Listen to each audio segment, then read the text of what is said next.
Cuando uno se refiere a los detenidos desaparecidos de la última dictadura cívico-militar que se estableció en Argentina entre el año 1976 y el año 1983,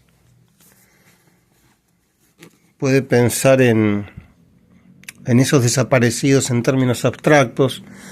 Muchas veces corremos el riesgo de que solo se transformen en una cifra, y muchas veces una larga nómina simplemente nos deja entrever una señal de esas personas, de esos jóvenes, ¿no? Su gran mayoría eran jóvenes. Pero en este caso, en el año 1984, los familiares de estos jóvenes desaparecidos, de estos jóvenes de vidas breves, de estos jóvenes que en su gran mayoría eran grandes idealistas. En el año 84 los familiares reunieron textos de estos jóvenes, de algunos de estos detenidos desaparecidos, víctimas de la dictadura, ¿no? Y decidieron publicar en un libro poemas de algunos de ellos, cartas, algunas prosas. Y le pidieron a Ernesto Sábato que escribiera unas palabras preliminares a manera de prólogo para ese libro. No vamos a hablar ahora acerca de Sábato. Sábato es una figura algo contradictoria, a mi juicio. Otro día podemos detenernos en eso, pero no hoy. Pero hoy lo importante es que Sábato escribe el prólogo de ese libro y que dice, refiriéndose a los testimonios, a los textos que integran ese volumen, dice Sábato que revelan una sensibilidad en ocasiones evangélica hacia los desamparados y olvidados por los poderes de la tierra, por parte de estos jóvenes, porque muchos de estos jóvenes, lo que hacían era ir a las villas a alfabetizar. Ahora vamos a leer un texto de una chica que iba a una villa a enseñarles a leer y escribir a las personas que vivían en esa villa, ¿no? Acá se llamaba Mónica María Candelaria Miñone, nació el 14 de febrero de 1952, era psicopedagoga, fue secuestrada el 14 de mayo de 1976 y desaparecida desde entonces. Es decir que fue desaparecida cuando apenas tenía 24 años de edad. Y esta chica escribe un texto sobre Barrio Belén, que es una villa de emergencia del Bajo Flores. Lo que sucede es que uno, cuando le pone, digamos, a esta entidad que son los desaparecidos, a esta entidad cuando les pone nombres, caras, y cuando se adentra un poco en su mundo íntimo, ¿no? A través de los textos que escribían, realmente es mucho más conmovedor y es mucho más triste, ¿no? El asunto, pero también es imprescindible recordar que esto sucedió hace muy poco acá en Argentina, en términos de tiempo histórico, hace unos pocos años. Acá tenemos a Mariana Carlota Belli, nació el 2 de julio de 1957, trabajaba en una empresa metalúrgica, fue secuestrada el 26 de mayo de 1978 y desaparecida desde entonces. Alicia Raquel Burdizo, nació el 8 de marzo de 1952, estudiante de periodismo y letras, secuestrada en San Miguel de Tucumán el 27 de junio de 1977 y desaparecida desde entonces. Arturo Canedo, desaparecido en diciembre de 1976, era promotor de ventas. Y así, nosotros nos vamos a detener hoy en un texto en particular, en algunos textos, pero a mí de los textos que recoge este volumen, el primero que me llamó la atención, o los primeros que me llamaron la atención, son los textos que escribía este chico, que se llamaba, lindo pibe, lindísimo pibe, se llamaba Daniel Omar Favero, nació el 30 de julio de 1957, era estudiante de letras, y fue secuestrado el 25 de junio de 1977, y desaparecido desde entonces. Vale decir que fue secuestrado, detenido y desaparecido cuando tenía apenas 20 años de edad. Acá yo tengo esta edición, que es una edición de Planeta, de Sudamericana Planeta, y después tengo esta edición que es el mismo libro, pero en estos libelos que sacaba Página 12, para delicias del público lector, porque aparte, bueno, es el mismo libro, exactamente el mismo libro, en otra edición. Pero decía que, bueno, Página 12 se dedicó a sacar buena parte de las grandes obras de la literatura universal en estas colecciones de estos libros que eran muy baratos, se compraban en los puestos de diarios hace unas cuantas décadas y bueno, y ayudaban a que la gente pudiera conocer la literatura. El caso es que Daniel Omar Favero, este joven desaparecido, figura en este libro con un par de poemas. El segundo de esos poemas se llama Romance del amor primero. Y el primero se llama Llanto por un niño muerto. Y bueno, es una característica de estos versos que están muy bien medidos. Están escritos estos poemas están escritos en versos octosílabos. El octosílabo, digamos que es el verso clásico del romancero español medieval. Y que después tomaría el gran Federico García Lorca, y por eso yo pensé que estos poemas de Daniel Omar Favero podían conversar un poco con algún poema del romancero gitano de Federico García Lorca o del poema del Cante Jondo de Federico García Lorca, libros en los que sin duda Daniel Omar Favero abrevó a la hora de nutrirse poéticamente, intelectualmente. Pero en este caso vamos a leer Llanto por un niño muerto, y después lo que vamos a tratar de hacer es que esto de alguna manera converse con algún texto de Galeano. En realidad elegí un fragmento de un texto de Galeano. Este libro lo tenía cerca, y es un libro de Galeano que recoge textos relacionados con no solo con la dictadura argentina o con la dictadura uruguaya de los 70, sino con las dictaduras más bien, digamos, sudamericanas, ¿no? Y después vamos a intentar que todo eso converse un poco con alguna cosa que dice Séneca acerca de la vida breve, de la brevedad de la vida, y también acerca de la vida feliz. Pero bueno, Favero, el poeta Favero, el joven Daniel Omar Favero, en su Llanto por un niño muerto, dice lo siguiente: qué pequeño, qué inocente, aquel que nada sabía, que no pensaba en la muerte y tan pronto se moría. Tan extraña era esa voz, que lejos se lo llevaba, en los huesos el dolor, se le hundía y le quemaba. Y sin consuelo era el llanto de aquel alma desgarrada, de la madre que ha quedado ya sin mundo, ya sin nada. Pequeño trozo de pan que no pudiste crecer, que te acunen en el mar las olas que fuiste a ver. Tu madre rompió su cruz y ya no quiere rezar.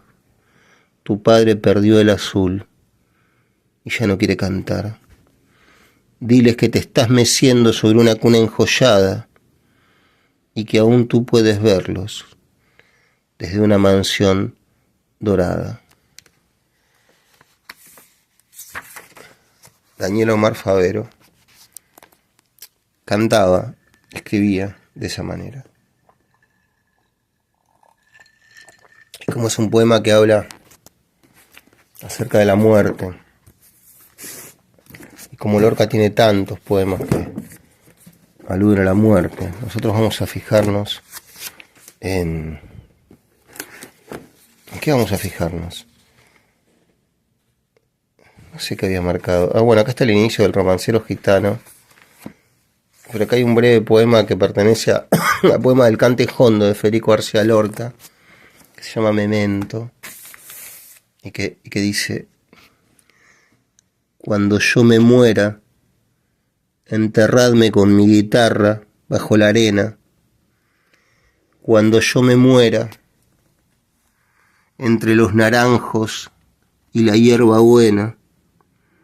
Cuando yo me muera, enterradme, si queréis, en una veleta. Cuando yo me muera. A mí me gusta mucho de Lorca, del Romancero Gitano, este romance que se llama Romance del Emplazado, que va a servir como pórtico, va a servir como anuncio, como heraldo, para después desembocar en el Romance del Amor Primero, de Daniel Omar Favero, que escribió una poesía muy hermosa realmente, muy, muy hermosa, muy musical.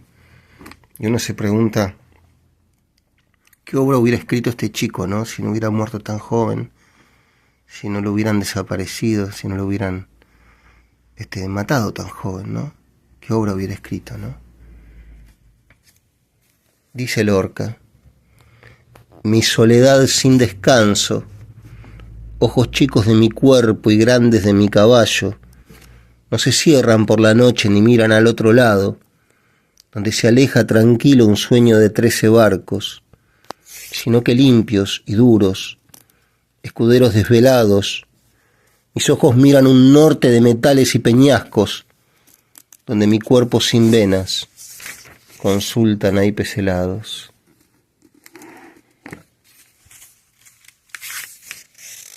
Y dice Daniel Omar Favero en su Romance del Amor Primero: rosada niña rosada, y de rosa son tus labios. Ya cuando muere la tarde los veo en el cielo bajo y en algún pequeño espejo de aguas claras reflejados. Plateada, niña plateada, y de plata son tus manos. Las veo en la luna llena cuando en la noche te llamo, y te llamo y tú te acercas a navegar en mi barco.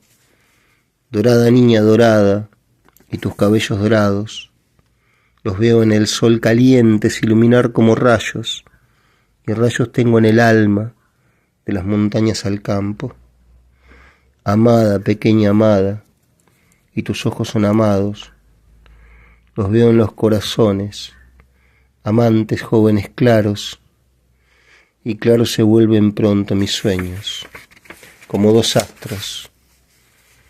Ala de pequeña alada, y tus besos son alados, los veo en tu boca suave cuando la tengo en mis labios, y mis labios se hacen miel y se adormecen despacio, de plata y oro rosada.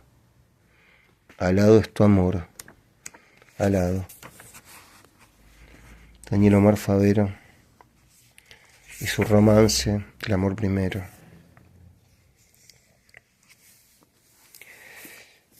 En este caso, por esa misma época en la que sucedía la dictadura argentina, Galeano escribe este libro que se llama Días y Noches de Amor y de Guerra, que está constituido por textos en prosa que aluden de alguna manera a ese periodo siniestro, no solo de la historia argentina, sino de la historia latinoamericana. Este libro gana el premio Casa de las Américas en 1978. Y dice Galeano en un fragmento de este libro, y ese fragmento se reproduce en la contratapa. Acá no tenemos una foto de Galeano, no importa. Dice Galeano: a veces se me da por sentir que la alegría es un delito de alta traición y que soy culpable del privilegio de seguir vivo y libre. Bueno, esa era una sensación algo común, ¿no?, entre aquellos que habían sobrevivido en esa época nefasta que tenían amigos, familiares, hermanos, amores, padres, hijos, que habían muerto, que habían sido asesinados, que habían sido desaparecidos. Y a veces el mero hecho de seguir vivo generaba culpa en esas gentes, ¿no? De una manera muy comprensible, muy lógica. Entonces me hace bien recordar, dice Galeano, lo que dijo el cacique Huilca en el Perú, hablando ante las ruinas.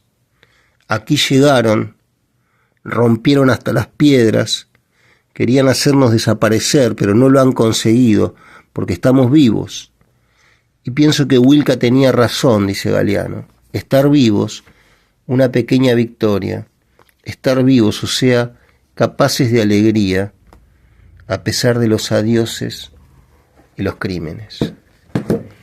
Dice Eduardo Galeano, en Días y Noches de Amor y de Guerra. Nosotros vamos a buscar este libro,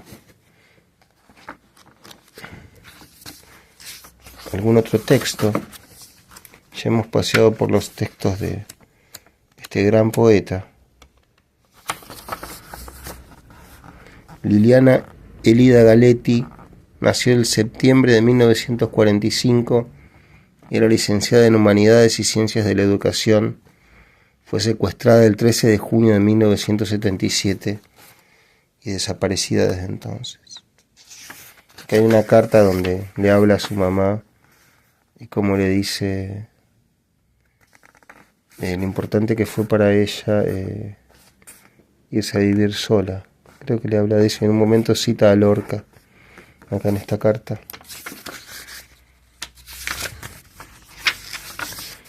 Acá tenemos a otro poeta que se llama Horacio Oscar García Gastelu. Nació el 24 de abril de 1955. Era estudiante de biología. Fue secuestrado el 7 de agosto de 1976 y desaparecido desde entonces. Es decir, cuando lo detuvieron y lo secuestraron, tenía apenas 22 años. Escribe un poema muy extraño y muy interesante. Dice nuestro poeta Horacio Oscar García Gastelu: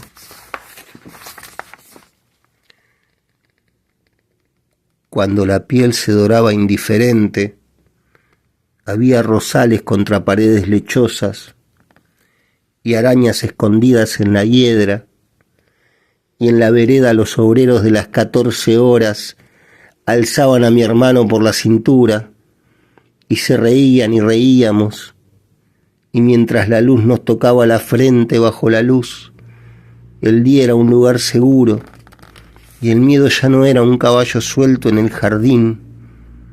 Yo juntaba escarabajos, bichitos de Dios, decía la tía, incluyéndonos. Entonces venían desde el fondo, donde la chimenea llegaba al suelo, solo con la ropa azul azul. Eran los obreros de las 14 horas, y él en el aire nos reíamos, y aún eso era todo.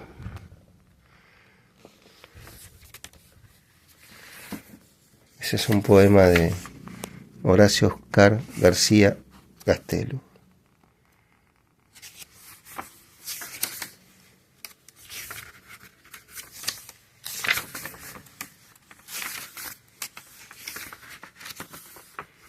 Franca Jarach nació el 19 de diciembre de 1957, era estudiante del Colegio Nacional de Buenos Aires. Fue secuestrada el 25 de junio de 1976 y desaparecida desde entonces.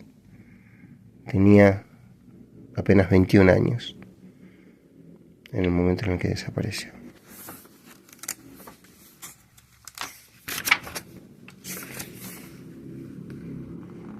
Gloria Keoe Wilson nació el 25 de septiembre de 1974, era estudiante de letras. Fue secuestrada el 13 de junio de 1977 y fue desaparecida desde entonces.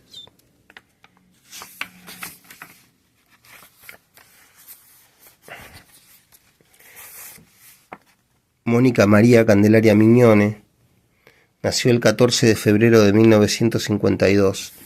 Era psicopedagoga. Fue secuestrada el 14 de mayo de 1976 y desaparecida desde entonces. Acá tiene una crónica que se llama Barrio Belén, en la villa de emergencia del Bajo Flores. Esto fue escrito en 1974 y nos cuenta Mónica María Candelaria Mignone, que se ve que era una asidua concurrente a este barrio, haciendo un trabajo social, ¿no? Ayudando a la gente. Nos cuenta: cuando hace frío, aquí hace más frío todavía, y cuando hace calor es más caluroso que en otras partes de Buenos Aires. Pero los sábados por la tarde se ve la gente en la calle, los chicos juegan y se escucha la música que viene de todas partes. Camino por Riestra y 1000 caras me saludan desde sus casas, desde las canillas y los negocios. Los chicos me ven desde lejos, tienen una vista increíble, corren y se me tiran al cuello para darme un beso. Por las calles de la villa es raro que pasen autos. Los chicos descalzos juegan en el barro o tiran cosas a la zanja que aroma fétidamente el barrio. El baldío, que se utiliza como cancha de fútbol, está siempre ocupado los sábados. Llueva o no, el equipo se presenta y también la hinchada, aunque a veces les fallo.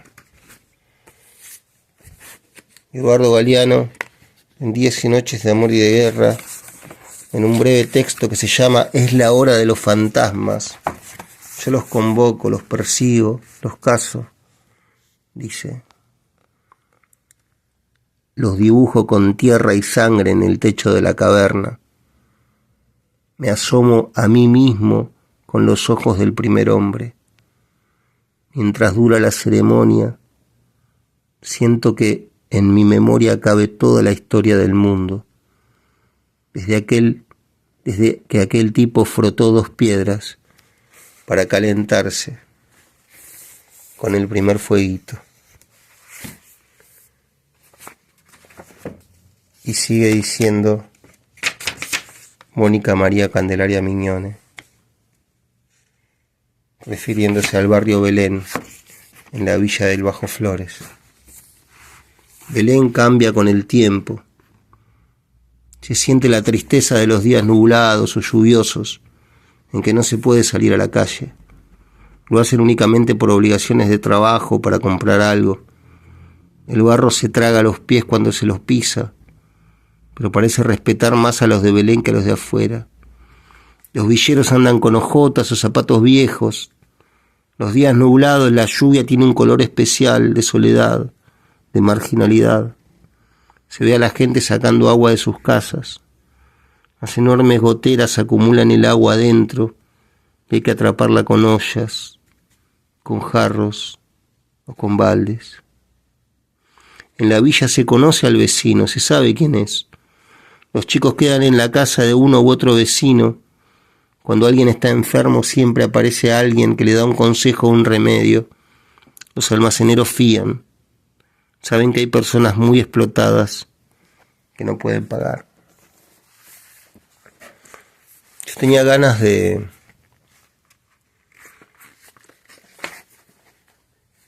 traer a esta sesión de lectura la figura de Séneca, porque bueno, Séneca tiene un ensayo. En realidad en ese momento todavía no era considerado ensayo. Sabemos que los ensayos se llaman así a partir de Michel de Montaigne, que les dio tal nombre.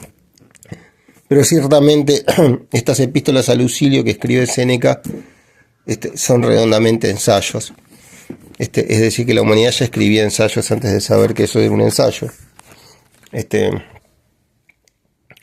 Pero en el caso de Séneca, bueno, Séneca es considerado el máximo representante del estoicismo romano.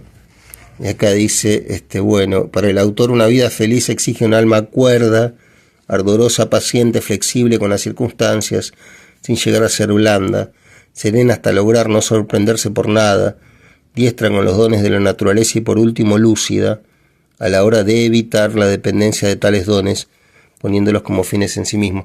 En realidad, bueno, Séneca era precisamente, como dijimos, un estoico que aconsejaba,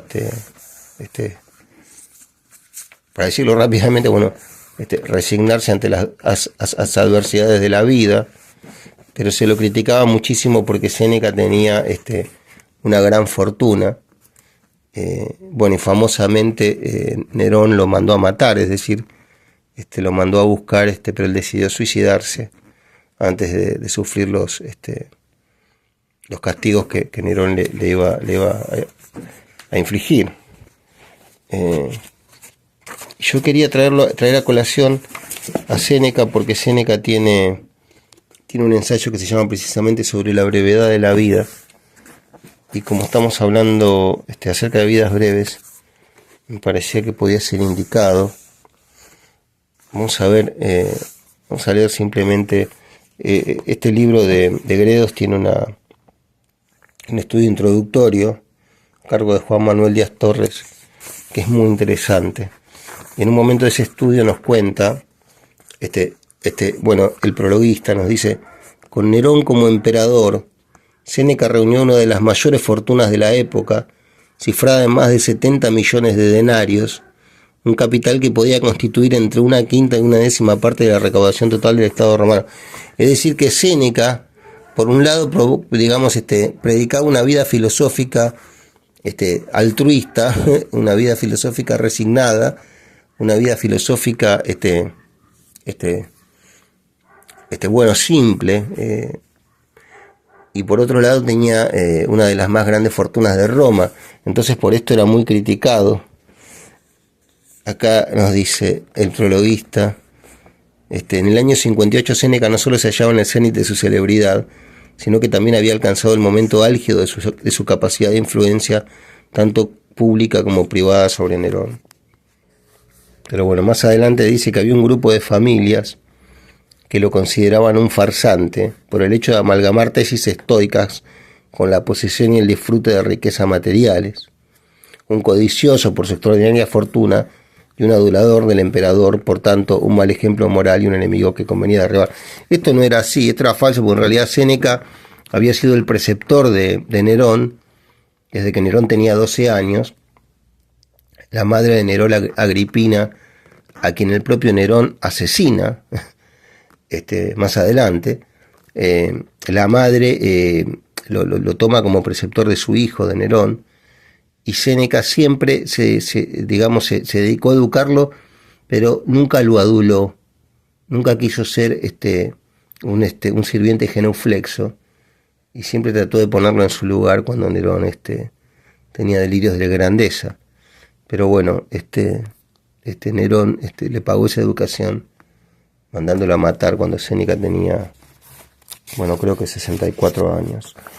El punto es que, Séneca ese mismo año, nos dice el prologuista, reaccionó contra tales acusaciones con su breve tratado sobre la vida feliz.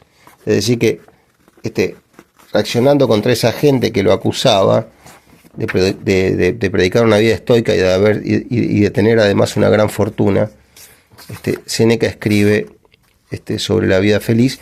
Pero nosotros nos vamos a detener en este ensayo que se llama Sobre la brevedad de la vida, porque tiene en un momento un pensamiento que me parece muy luminoso y que acaso pueda darle sentido a esta torpe lectura que estoy haciendo. Dice Séneca: la mayor parte de los mortales se queja de la malicia de la naturaleza, porque somos engendrados para un tiempo escaso, porque estos espacios de tiempo que nos da discurren tan velozmente, tan rápidamente, que salvo muy pocos, a los demás la vida les deja plantados en los propios preparativos de su vida. Es decir, que la vida pasa mientras uno está preparando la vida. Uno está preparando una vida deseable, una vida posible, una vida ideal, me animo a decir yo. Y mientras tanto esa vida ya está pasando o ya pasó. Y por esta desgracia, sigue Séneca, en su opinión común, no solo gimen la gente y el vulgo ignorante. Este sentimiento ha provocado las quejas también de insignes varones.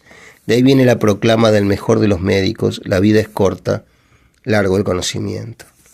La vida es corta, largo el conocimiento. El conocimiento es lo único que queda, ¿no? O al menos es la única satisfacción, o es la única resignación posible. Y acá hay una llamada al pie que nos dice a quién se refiere cuando dice el mejor de los médicos, Séneca. Y la nota nos dice: recuerda Séneca en esta introducción a Salustio, concretamente, la nota es esta, 456, Hipócrates, aforismos. Es decir, que el mejor de los médicos se refiere a Hipócrates, ¿no? Cuando dice el mejor de los médicos. Bueno, al parecer ya Anaxágoras, Empédocles y Demócrito se habían expresado en forma similar. Pero yo quiero ir a una parte en la que Séneca, siguiendo con el mismo tema de la brevedad de la vida posible, venidera, de la vida mejor, ¿no?, que nunca llega, se refiere a Augusto. Dice Séneca: a los más poderosos y encumbrados en lo alto, verás que se les escapan palabras según las cuales optan por el ocio, lo alaban, lo prefieren a todos sus bienes. Desean en estos momentos, si es posible sin riesgo, bajar de su pedestal. En efecto, aunque nada la dañe o golpee desde fuera, la prosperidad se derrumba sobre sí misma. Es decir, que el que tiene una vida de mucho éxito y de mucha prosperidad, en un momento se siente completamente abrumado por esa prosperidad y quisiera estar más tranquilo y quisiera tener una vida feliz, una vida dichosa, una vida tranquila, dice Séneca. El divino Augusto, a quien los dioses respaldaron más que a ninguno. Bueno, acá Séneca se refiere, desde luego, al primer emperador romano, que, bueno, luego de su muerte fue venerado con una idolatría completamente extraordinaria, ¿no? Yo creo que de alguna manera esta Roma clásica hizo con la figura de Augusto lo que la Rusia posrevolucionaria hizo después de la muerte de Lenin con la figura de Lenin, ¿no? Lo convirtieron en una especie de santo. Bueno, y por eso agosto se llama así en honor a Augusto, ¿no? El mes de agosto.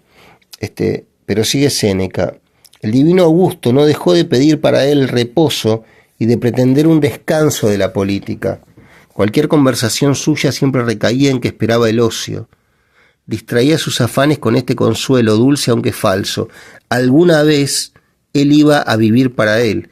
Es decir, que Augusto, que era el gran emperador y que tenía desde luego ocupaciones que no le permitían estar tranquilo, estar ocioso, soñaba con una vida futura, con una vida dichosa, con una vida tranquila, en la que él pudiera estar ocioso y tranquilo, disfrutando de sí mismo. Y eso nunca llegó en realidad, ¿no? Porque Augusto muere en el poder y nunca llegó esa vida que él deseaba. Sigue Séneca: en una carta enviada al Senado, después de asegurar que su reposo no iba a estar exento de dignidad, ni en contradicción con su anterior gloria, he encontrado estas palabras: pero eso se puede con más gusto hacer que prometer. A mí, sin embargo, el deseo de un tiempo tan ansiado por mí me ha llevado, puesto que la alegría de la realización se demora aún, a anticipar algún placer con el encanto de las palabras. Y dice Séneca: el ocio le pareció un asunto de tanta importancia que, como no podía en la práctica, se lo tomaba por adelantado con el pensamiento. Voy a repetir esta oración. El ocio le pareció un asunto de tanta importancia que, como no podía en la práctica, se lo tomaba por adelantado con el pensamiento.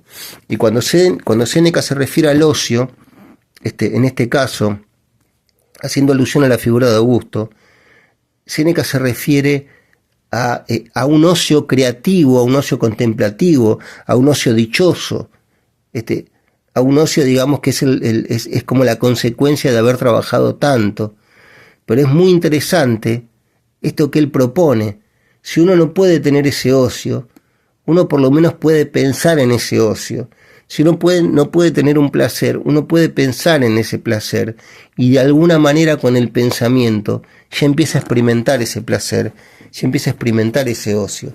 No otra cosa es el arte, digámoslo, amigos, ¿qué es el arte, no? Sino una manera de experimentar un cierto placer. Uno puede escribir acerca de un viaje en lugar de viajar. Uno puede escribir acerca de un amor en lugar de concretar ese amor. Uno puede escribir acerca de la belleza sin tener cerca la belleza. Porque el arte siempre es una búsqueda de algo que no está, y también es cierto de algo que nunca llega. Concluye Séneca: él, que todo lo veía pendiente solo de él, que determinaba la suerte de hombres y naciones, soñaba lleno de alegría el día en que se despojaría de su grandeza. Bueno, y nunca pudo despojarse de su grandeza Augusto, porque hay ciertas, creo yo, bueno, cuando uno llega a ciertos lugares de poder, después es muy difícil salir de ahí, salir de esos lugares, ¿no? Bueno, yo no sé, vamos a terminar de leer esta crónica del barrio Belén. Muy lindo, ¿no? Esto que escribió Candelaria, Mónica María Candelaria Miñone.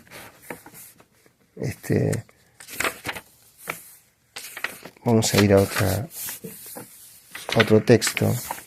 ¿Quién es esta chica? Cecilia Laura Minervini. Nació el 21 de marzo de 1957. Fue estudiante de Bellas Artes y fue secuestrada el 10 de agosto de 1977 y desaparecida desde entonces. Tenía 20 años. Acá tenemos a Agustina María Muñiz Paz. Nació el 30 de junio de 1949. Era estudiante de música y letras y fue secuestrada el 21 de abril de 1976 y desaparecida desde entonces. Y acá tiene una carta. No, esta era la que yo decía. Acá hay una carta a su mamá donde ella le cuenta cómo se fue a vivir sola.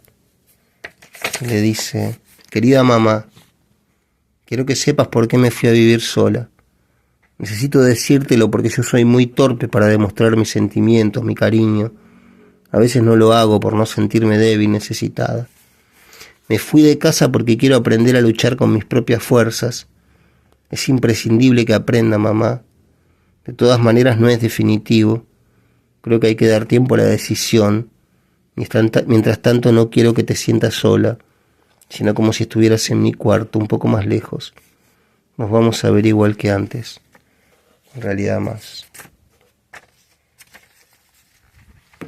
Los familiares de estos chicos desaparecidos, en una explicación preliminar en el libro, dicen: nuestro dolor nos ha inducido a publicar este volumen que recoge cartas, poemas y relatos de nuestros hijos o hermanos desaparecidos durante la dictadura militar.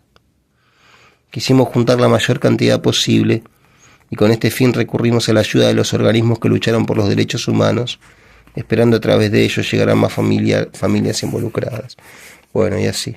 Y después cuentan que le pidieron a Ernesto Sábato que escribiera unas palabras preliminares y Sábato accedió a eso.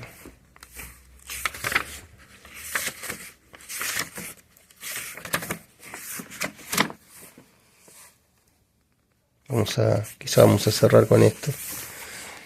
Acá tenemos a Guillermo Oscar Segali. Nació el 10 de abril de 1953. Era estudiante de arquitectura.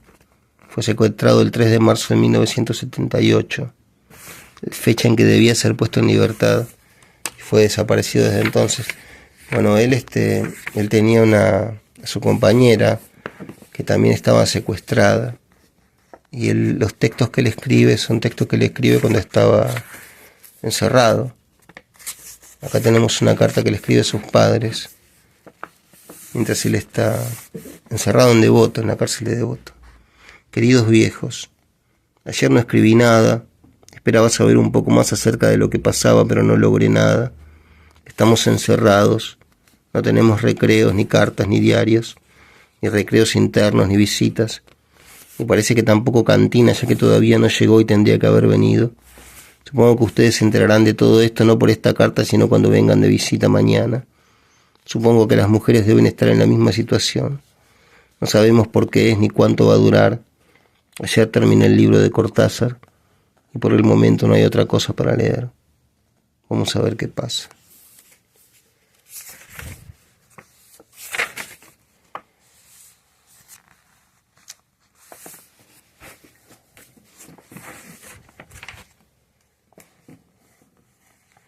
Vamos a cerrar con algunos versos de Lorca. Hace un mes que no grababa un video. No sé cómo hacerlo. Pero todos los días pensaba en grabar uno. Lamento que haya sido tan defectuoso este que está terminando. Pero voy a tratar de prepararme para hacer algo un poco más digno en el futuro. Romancero gitano. No había marcado nada yo. Esto es lo que a mí me gusta. Muerto de amor, este era el poema que yo quería leer. Vamos a leer un fragmento de este poema. Este es un poema que me encanta, El romancero, de Lorca. Tomando un trago.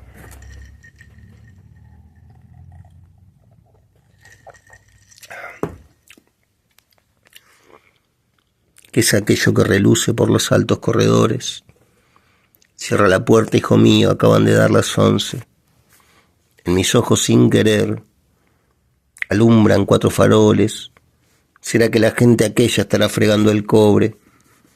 Ajo de agónica plata la luna menguante pone, cabelleras amarillas en las amarillas torres. La noche llama temblando al cristal de los balcones, perseguida por los 1000 perros que no la conocen. Y un olor de vino y ámbar viene de los corredores. Madre, cuando yo me muera, que se enteren los señores, pon telegramas azules que vayan del sur al norte, 7 gritos, 7 sangres, 7 dormideras dobles, que veraron opacas lunas en los oscuros salones, lleno de manos cortadas y coronitas de flores. El mar de los juramentos resonaba no sé dónde, y el cielo daba portazos al brusco rumor del bosque, mientras clamaban las luces en los altos corredores.